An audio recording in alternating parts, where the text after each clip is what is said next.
замечательных мест. Одно из них находится в национальном парке Гекла.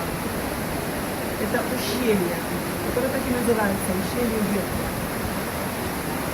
Более километра, 1200 метров узкого ущелья, которое создала сама природа.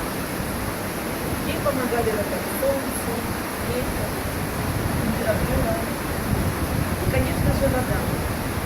Миллионами лет она проторивала себе путь среди вот этих горных пород.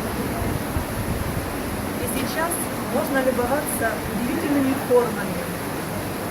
Есть гроты, пещеры, водопады и даже маленькие бассейны. И все это творение рук